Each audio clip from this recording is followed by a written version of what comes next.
नमस्कार, मी doctor Swapnil Bhalekar, vision care center super speciality डोळ्यांचे हॉस्पिटल शिरूर या ठिकाणी नेत्रतज्ञ म्हणून कार्यरत आहे। चला तर मग ऑपरेशन थिएटरमध्ये जाऊन पाहूया की मोतीबिंदू ऑपरेशन कसे केले जाते। हे दुर्बिणीखालून काढलेला हा व्हिडिओ आहे।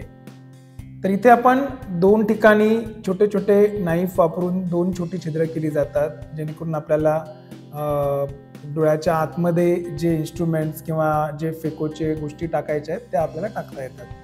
आता हा जो मोतीबिंदू आहे हा अतिशय जास्त पिकलेला असल्यामुळे पूर्ण पांढरा तुम्हाला दिसतो। नेहमीच एवढा मोतीबिंदू नसतो, परंतु एवढा पिकलेला मोतीबिंदू सुद्धा आपल्याला अगदी छोट्या छिद्रातनं काढता येतो। आता आपण पाहूया की हा जो पांढरा मोतीबिंदू आहे हा काढण्यासाठी त्याच्यावरती जी कॅप्सूल असते त्यामध्ये आपण एक प्रकारचा छेद करतो। तो कसा करतो तर एक छोट्याशा निडलच्या सहाय्याने आपण त्या कॅप्सूलला छेद देतो आणि मग त्या मोतीबिंदूच्या वरती एक गोलाकार ओपनिंग बनवलं जातं, ज्याला आपण CCC म्हणतो। आम्ही आमच्या भाषेमध्ये याला कंटिन्युअस कर्व्हिलिनियर कॅप्सुलर एक्सिस म्हणतात, की जे एकदम गोल झालं पाहिजे जेणेकरून आपल्याला मोतीबिंदू काढायलाही अडचण येत नाही आणि लेन्स सुद्धा आपली व्यवस्थित सेंटर्ड राहते। नंतर बॅगमध्ये आपल्याला दिसते आता या ठिकाणी आपण हे कंप्लीट केलेलं आहे। तर हा एक गोलाकार जे ओपनिंग आपण तयार केलंय याला CCC म्हणतात आणि यामधनच आपण मोतीबिंदू काढणार आहोत। यामध्ये फेकोप्रोबच्या एंट्रीसाठी आपण पाहता इथे एक 2 मिलीमीटरचं छिद्र बनवलं गेलंय आणि ज्यातनं आपण इथून पुढचं जे ऑपरेशन आहे ते त्या 2 मिलीमीटरच्या छिद्रातनं करणार आहोत। आता आपण पाहूया की छोट्या छिद्रातनं फेकोटिप जे आहे ते मोतीबिंदू कसं काढतात। हा तर अगदी पिकलेला जाड मोतीबिंदू आहे, कडक मोतीबिंदू आहे आणि या ठिकाणी आपण पाहतोय की हा जो फेकोप्रोब किंवा टिप जे आहे डोळ्याच्या आतमध्ये गेलंय, यातनं अल्ट्रासाऊंड ऊर्जा डोळ्यामध्ये सोडली जाते आणि मग जे मोतीबिंदू आहे त्याला लूज करत करत त्याचे काही तुकडे केले जातात। आपण पाहूया आता कशा पद्धतीने एवढा कडक मोतीबिंदू असून देखील हा जो फेकोप्रोब आहे हा कशा पद्धतीने त्याचे बारीक बारीक तुकडे करतो। आपल्याला दिसत असेल याला 2 भागांमध्ये आता त्याचे 2 तुकडे करण्यात आलेत आणि मग एक एक करत करत करत करत त्याचे छोटे छोटे तुकडे केले जातील आणि त्यानंतर हे बारीक बारीक तुकडे करून बाहेर काढल्यानंतर जी खाली कॅप्सूल राहते ती देखील खूप पातळ असते, त्यामुळे तिलाही इजा होणार नाही याचीही काळजी घ्यावी लागते।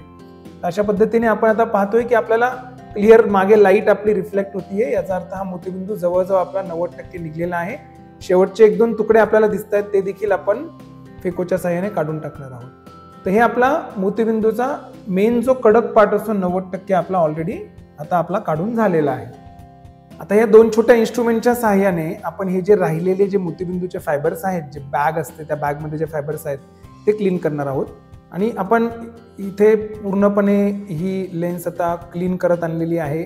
तुम्हाला ही बारीक बाजूला जी एज दिसते ही त्या कॅप्सूलची एज आहे। या कॅप्सूलची थिकनेस अगदी 5 मायक्रॉन पर्यंत असते, म्हणजे आपल्या केसाच्या अनेक शेकडो तुकडे केल्यानंतर जी थिकनेस उरेल तेवढीच त्याची थिकनेस असते। त्यामुळे खूप जपून सगळं करावं लागतं। आपल्याला दिसतं हे मोठ्या स्क्रीनवरती मॅग्निफाईड व्ह्यू आहे, परंतु हे ऍक्च्युली खूप छोटं असतं सगळं। आणि मग अशा पद्धतीने हे सगळं क्लीन केल्यानंतर मग आपण पॉलिश करतो कॅप्सूल आणि मग आपली लेन्स टाकण्याची प्रक्रिया चालू होते। आता ही जी लेन्स आहे ही आपण ह्या कार्ट्रेजमध्ये फोल्ड करतोय। तुम्हाला दिसत असेल इथे लेन्स आहे आणि एका स्पेशल कार्ट्रेजमध्ये टाकून ती फोल्ड केली जाते आणि फोल्ड केल्यानंतर हे जे डोळ्याचं छिद्र आहे 2 मिलीमीटरचं छिद्र, यातनंच आपण ही लेन्स आत टाकणार आहोत। तुम्हाला दिसत असेल आता की याच छिद्रातनं ही लेन्स फोल्ड होऊन आत जातीये आणि ती त्या बॅगमध्ये गेली आहे आणि ही लेन्स आता या बॅगमध्ये आपण पोझिशन केलेली आहे। हळूहळू ती अनफोल्ड होणार आहे आतमध्ये, डोळ्याच्या आतमध्ये। सो लेन्सची साईज ऍक्च्युली खूप मोठी आहे, जवळजवळ 10 मिलीमीटर साईज आहे, परंतु आपण ती 2 मिलीमीटरच्या छिद्रातनं फोल्ड करून आत टाकली आहे। त्यामुळे हे छिद्रही आपल्याला वाढवावं लागलं नाही। हे छिद्र अगदी छोटे असल्यामुळे याला कुठला टाकाही आपल्याला लावावा लागत नाही आणि मग लेन्स टाकल्यानंतर आतमध्ये जे पण आपण विस्कोइलास्टिक नावाचं मटेरियल टाकलेलं असतं, ट्रान्सपरंट मटेरियल, ते आपण क्लीन करतो आणि या छिद्राला कुठलेही, या 3ही छिद्रांना आपल्याला कुठलेही टाके लावावे लागत नाहीत। त्यामुळे रिकव्हरी देखील फास्ट होते आणि सूज देखील एकदम कमी राहते आणि नजर देखील स्पष्ट येते। तर अशा पद्धतीने आपण मोतीबिंदू ऑपरेशन करतो। तुम्हाला कदाचित वाटेल की ही जी फेको ऑपरेशन आहे हे किती सोपं आहे आणि याच्यामध्ये आपल्याला तसं तर सर्जनला काय करायचंय, पण प्रत्यक्षात ही फेको शस्त्रक्रिया करणे आणि यामध्ये प्रावीण्य मिळवणे यासाठी कुठल्याही नेत्रतज्ञाला, डॉक्टरला अनेक वर्ष प्रॅक्टिस करावी लागते, खूप अनुभव घ्यावा लागतो आणि खूप शस्त्रक्रियांचा अनुभव घेतल्यावरच ती गुणवत्ता किंवा त्या शस्त्रक्रियेचं यश प्रॉपरली येऊ शकतं. म्हणून आपण जरी फेको शस्त्रक्रिया सगळीकडे अवेलेबल असली तरी आपल्या डोळ्यांच्या सुरक्षिततेसाठी आपण अनुभवी नेत्रतज्ञ निवडणं अत्यंत महत्त्वाचं आहे.